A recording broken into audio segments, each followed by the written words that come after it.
In the flyweight division of UFC Jacksonville, you got Zhalgas Zhumagulov taking on newcomer Joshua Van, who's just 21 years old. Let's keep that in mind. Zhumagulov, a little bit of a favorite. Let's see why. He's 14-8, not a great record, but a little bit of experience in the UFC. Van, just 7-1. Zhumagulov, a switch stance fighter compared to the right-handed Joshua Van. Now, we don't know much about anything else in terms of Van. We'll get to that. Except he's 1 inch taller than Zhumagulov. Now, Zhumagulov is pretty active, 4.9 significant strikes per minute. That's important. 1.4 takedowns over the course of a 3-round fight. That's like a takedown every other round.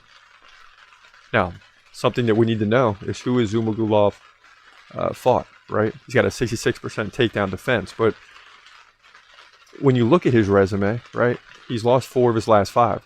2 split decision losses to Charles Johnson in an absolute battle. He led 119 to 115 in significant strikes against Jeff Molina.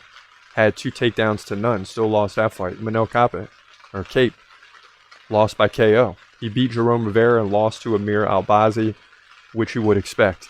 So he's 1-5 overall. Also losing to Raleigh and Pava. Jeez. 1-5 in the UFC, so he's struggling. This is a big opportunity for Van because this is a type of guy, if you're going to come into the UFC, that you want to face.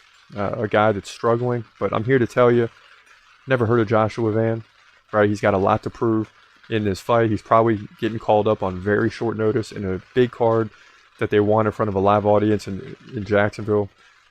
Zhalgas Zhumagulov better win this fight, or he'll find himself out of the UFC. Therefore, I like him to win just because of that. And he's the favorite. He should be. It's just 2-1. It should be more like 4 or 5-1. But because of the losing streak, it's called into question. But he'll win, in my opinion, everywhere. Significant strikes, probably 2 or 3 takedowns. In doing so, and getting the win, in my opinion, he'll move to 15-8. Flyweight division, UFC, Jacksonville.